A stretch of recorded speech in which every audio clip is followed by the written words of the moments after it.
राजन, औरंगजेब अखेर आलाच. त्याने तापी माय ओलांडली. पावन तापी मायेच्या पवित्र पाण्यात त्याने रक्त भरलेले पाय पडवले. महाराज, तापी नदी कडूळ झाली. दख्खनच्या पठारावर त्याने पहिली नमाज अदा केली आहे महाराज. त्या औरंगजेबाला काफरांच्या भूमीत नमाज अदा करताना त्रास झाला. तो म्हणाला, ही काफरांची भूमी, दारुल हरब, परंतु एक दिवस तो ही भूमी दारुल इस्लाम करेन अशी कसम खाल्ली आहे त्यानं. कविराज अशा कसमा खात, वल्गना करत, पैजेचे विडे उचलत काशी विश्वेश्वराला मनामनाच्या सोन्याच्या साखळ्या करण्याचे संकल्प सोडत कित्येक जण आले. पण जे कोणी आले त्यांचे पैजेचे विडे या स्वराज्यात विखुरले. त्यांच्या कसमा, वल्गना या सगळ्या या मातीत मिसळल्या आणि सोन्याच्या साखळ्या मनामनाच्या लोखंडी बेड्या झाल्या. हो, मिर्झा राजांना विषारी पोशाखानं मारलं, तर परवा दिलेर खानानेही विष खाल्लं.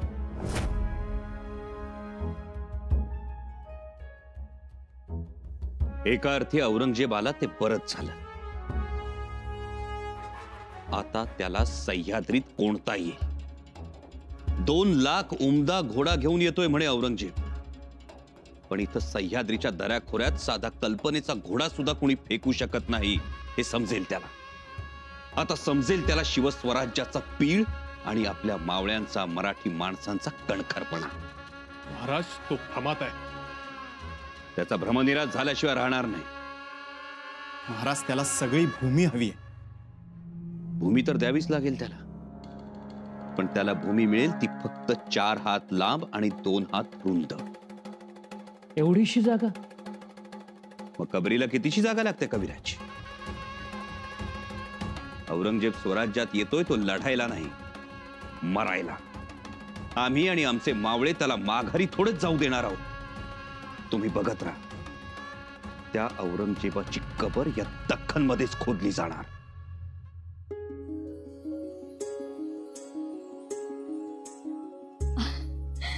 हंबीर मामा, सौभाग्यवती भाऊ. पण राणी साहेब, तुमचा नमस्कार आमसनी पावत नाही, आमचा मुजरा घेतले बिगार. काय हो मामा साहेब.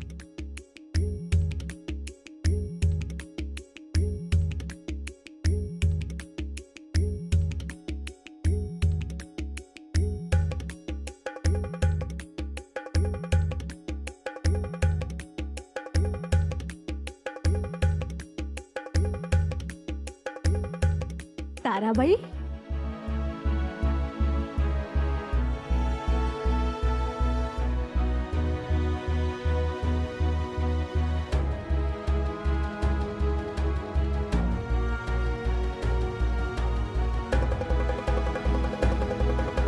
मामी साहेब.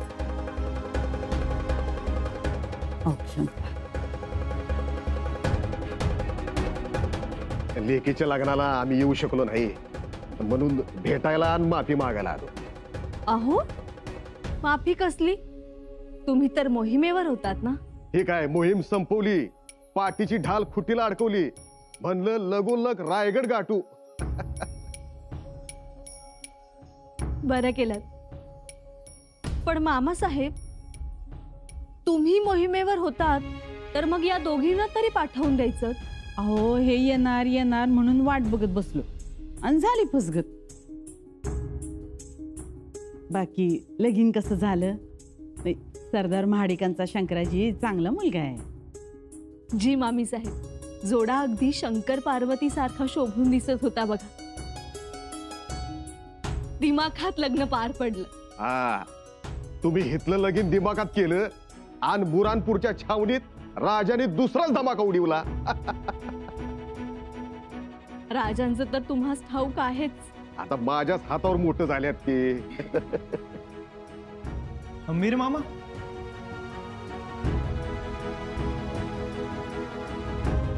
औक्षवंत व्हा. सुखी व्हा. मामा साहेब, मामी साहेब, किती दिवसांनी आलात तुम्ही? बाकी तुम्ही कसे आहात? जानकीबाई कशा आहेत? आहेत बऱ्या. थांबा, आम्ही नमस्काराला पाठवून देतो. बर.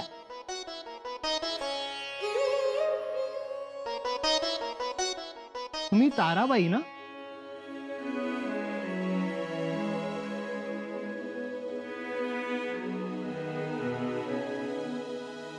जाऊबाईंची तब्येत अधूनमधून बरी नसते, परंतु आता ठीक आहे. या ना, बसा ना.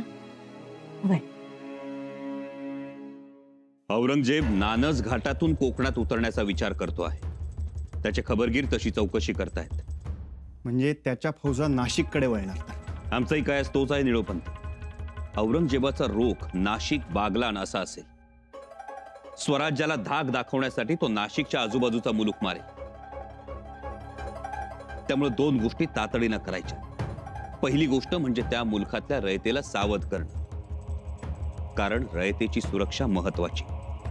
आणि दुसरी गोष्ट म्हणजे सगळ्या किल्ल्यांवर तातडीनं रसद पोहोचवणं. किमान 1 वर्ष पुरेल एवढी रसद पोचवावी. होय. त्या दारुगोळा, तोफा, धनधान्य, मीठ मसाला, अगदी सुईपासून ते तलवार भाल्यापर्यंत सगळ्या गोष्टी तातडीनं पोहोचवायला हव्या. परंतु महाराज, हे कोणते किल्ले? औरंगजेबाच्या फौजेच्या वाटेवरचे हे सर्व किल्ले. सर्व किल्ल्यांवर तातडीनं खबरदारीचे खलिते पाठवा. राजन, एक सूचना आहे. नाही, ह्याच बरोबर या सर्व किल्ल्यात निधड्या छातीचे किल्लेदार नेमावे. आम्ही सहमत आहोत. किल्ला जेवढा तटबंदीनं मजबूत होतो, त्याहीपेक्षा जास्त तो निधड्या छातीच्या निष्ठावंत किल्लेदारामुळे बळकट होतो. म्हणूनच आमचे आबासाहेब म्हणायचे, स्वराज्यातला एक एक किल्ला वर्ष जरी झुंजला तरी स्वराज्य घ्यायला औरंगजेबाला 350 वर्ष लागतील. त्यामुळे आम्हाला तशी चिंता नाही. नाशिक परगणातील किल्ले खोडप, किल्ले साल्हेर, किल्ले मार्कंडा, त्र्यंबकगड, अंकाई, टंकाई, किल्ले हिवंत, जवळ्या, किल्ले अचलगड आहे, किल्ले कांचनगड आहे. या सगळ्या किल्ल्यांवरचे किल्लेदार एकदा तपासून बघा. कुणी आजारी तर नाही ना, कुणाच्या घरी लग्न कार्य नाही ना, कुणी जखमी घायाळ आहे का ते बघा. आणि त्यानुसार नव्या नेमणुका करा. जी महाराज. सगळ्या गोष्टी तातडीनं व्हायला हव्यात. पुढे औरंगजेबाचा रोख बघून अहमदनगर प्रांतातल्या किल्ल्यांची मजबूती बघू. उद्यापर्यंत कारवाई झालेली आम्हाला कळावी. जी महाराज. निळोपंत, मगाशी वाचून दाखवलेल्या किल्ल्यांच्या यादीत किल्ले रामशेजचा उल्लेख आढळला नाही. हो, म्हणजे करायला हवा होता, पण तो तसा दुय्यम दर्जाचा किल्ला. औरंगजेबाचं लक्ष त्याच्याकडे जाणार नाही. आणि समजा गेलं लक्ष तरी औरंगजेब रामशेजचा किल्ला घेण्याच्या फंदात पडणार नाही, मेरे ख्याल से. मलाही तसंच वाटतं. तो मोठ्या किल्ल्यांना हात घालेल. मुळीच नाही. स्वराज्यातल्या सगळ्या गोष्टींची काळजी घ्यायला हवी. अगदी रस्त्याच्या बाजूचा दगडधोंडा असला तरीही हा तर किल्ले रामशेज आहे.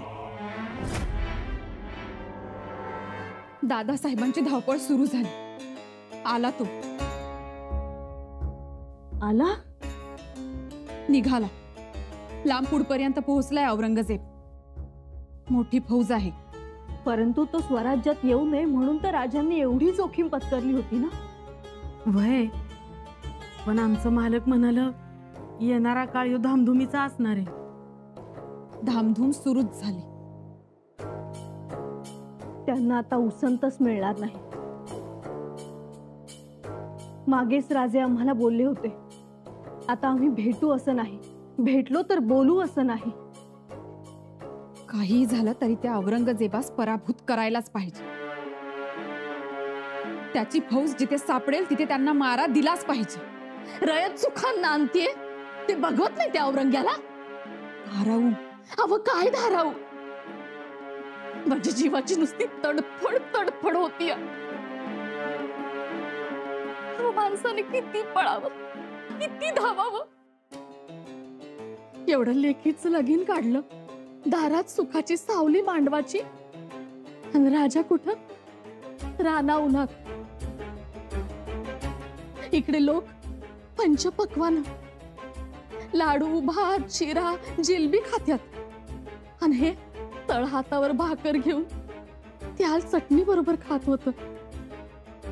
इथे पाहुणे रावळ गादी गिरद्यांवर लोळत होत आणि हे दगड उशाला घेऊन भुईवर निजलं.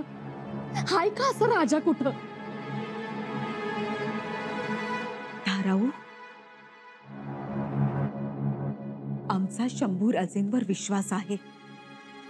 औरंगजेबा सहज नेस्तानाबूत करतील ते, एवढी धमक हिम्मत आहे त्यांच्यात.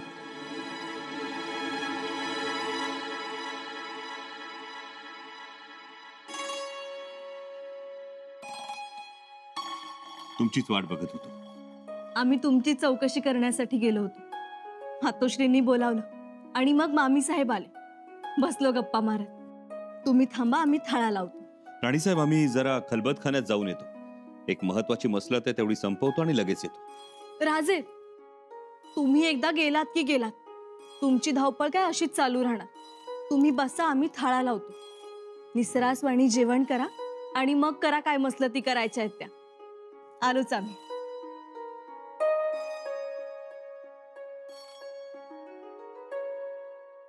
स्वराज पर फतेह का सबसे पहला सदका हमारा ही होगा, यानी मुगलिया सल्तनत का।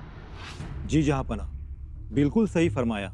और ख्याल रहे, हम दिल्ली से सिर्फ एक बड़ी फौज लेकर नहीं निकले हैं, बल्कि बहुत सारा रसाला, खजाना और साथ में मुगलिया सल्तनत की आन बान और शान लेकर निकले हैं। जी हुजूर आला। मैं एक और बात मानता हूं कि पहली कामयाबी फौज में जुनून और हिम्मत को हवा देती है। इस बात का ख्याल रहे। इंशाअल्लाह, इंशाअल्लाह, अल्लाह का फजल है। वजीर आला, आपको क्या लगता है कि पहली जंग कहां होनी चाहिए? सरदारों, अहिवन किला ले सकते हैं, त्र्यंबकगढ़ भी अच्छा है। अच्छा, ऐसी क्या खास बात है इस किले में? जहांपना, और किलों से बेहतर है।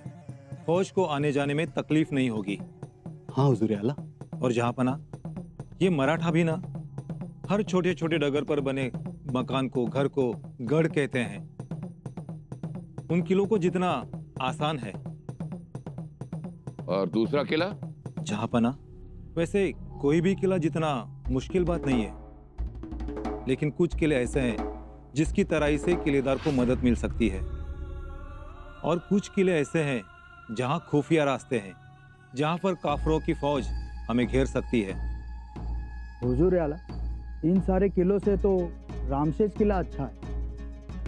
सरदार, वो क्या किला है? 2 गज जमीन के ऊपर डगर पर कुछ मकान बने हैं। अगर रामशेष पर हमला बोलना है तो 1000 की फौज काफी हो जाएगी। मामला खत्म। वजीर आला, हम जो भी चाल चलेंगे उसमें बहुत ही गहरी सोच होनी चाहिए।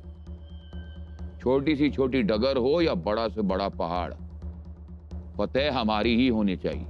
जहांपना, रामशेष किला अच्छा है पहली जीत के लिए। रामशेष। राजे, तुमच्या आवडीचे सगळे पदार्थ बनवले. आम्ही स्वतः चुलीसमोर बसलो होतो. त्यामुळे आता ताटात जेवढं वाढलंय तेवढं सगळं संपवावं लागेल. संपवू त्यात काय एवढं? तसंही आम्ही कधी उष्ट ठेवलंय? तुम्ही कधीच कोणाचं उष्ट ठेवत नाही. अरे वा, शेंगदाण्याची चटणी सुद्धा दिमतीला. हो, शेंगदाण्याची चटणी आहे, वांग्याची भाजी आहे आणि सोबत मसाले भातही आहे. राणी साहेब, हे खूप होईल. असू द्या हो. तुम्ही एकदा ढाल पाठीशी बांधलीत की मग पोटाकडे बघणारही नाही. ठाऊक आहे आम्हास. चला, खाऊन घ्या.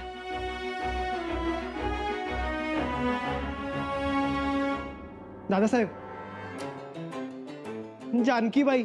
काय झालं युवराज? अहो, त्या कशा तरीच करू लागल्यात. तुम्ही चला लवकर. वहिनीसा, अहो बघा ना.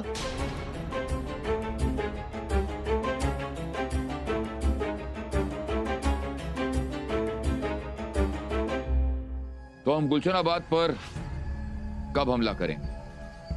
गुस्ताखी माफ हुजूर आला, लेकिन आपने ये नहीं कहा कि कौन सा किला आप पहले लेने की सोच रखते हैं।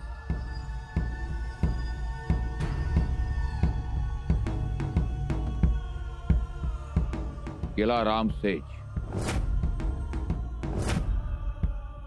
इतना छोटा सा किला? किला किला होता है वजीर आला, छोटा बड़ा नहीं होता। जहापना, कोई खास वजह जरूर होगी। ये किला फतेह करने के बाद हम उन काफिरों को राम नाम सत्य है कहने पर मजबूर कर देंगे। सुभान अल्लाह। वजीर आला जानते हैं कि उस किले का नाम रामसेज क्यों है? जी नहीं जहापना, क्यों कहते हैं रामशेष? एक पुरानी मनगढ़ंत कहानी है। कहते हैं कि जब इनके भगवान राम वनवास के दौरान पंचवटी आए थे तो यहीं इसी रामसेज किले की जमीन पर इन्होंने रात बिताई थी। वहीं पर सजा था राम का सेज, राम की सेज, इसीलिए रामसेज। इनके भगवान राम भले ही यहां पर सोए होंगे, मगर इसी किले पर हम मुगलिया सल्तनत के परचम को लहरा के इनकी नींद हराम कर देंगे। वाह, इंशाअल्लाह। इसीलिए हम इस किले पर पहला हमला करेंगे। नहीं। क्यों जहापना, कोई और वजह है? हमारे वालिद बादशाह शाहजहां जब पहली बार दक्कन में आए थे तो सबसे पहले उन्होंने किला रामसेज पर मुगलिया सल्तनत का परचम लहराया था, उस पर फतेह हासिल की थी और उसके बाद उसके चारों ओर 14 किलों पर फतेह किया था। अच्छा, शगुन का किला है।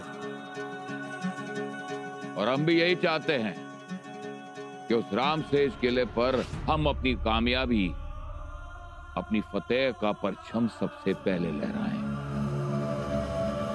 इंशाअल्लाह। तो आज तक तो किला रामसेज के नाम से जाना जाता था, हमारी फतेह के बाद रहीमगढ़ कहलाएगा।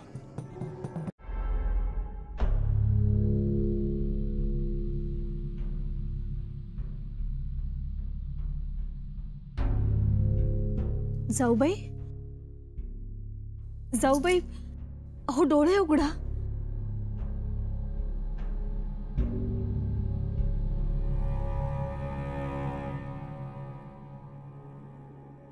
अंग गरम लागतंय, ताप आहे। राजवैद्यांना बोलावणं धाडले? जी, निरोप पाठवलाय। जाऊबाई,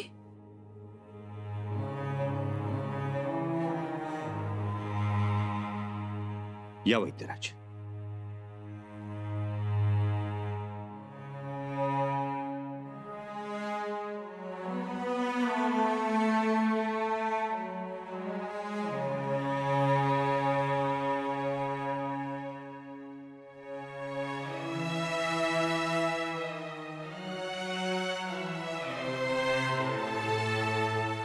ज्वराचा जोर आहे, कपाळावर मिठाच्या पाण्याच्या घड्या ठेव।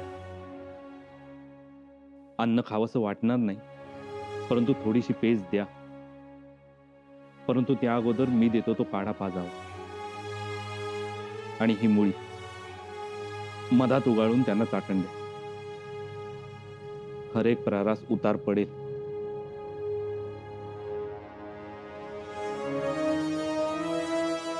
वैद्यराज,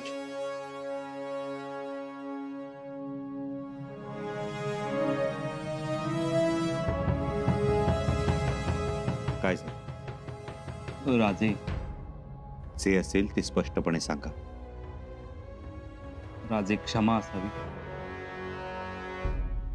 परंतु खूप काळजी घ्यावी लागेल। जानकीबाईंचा आजार खूप गंभीर आहे।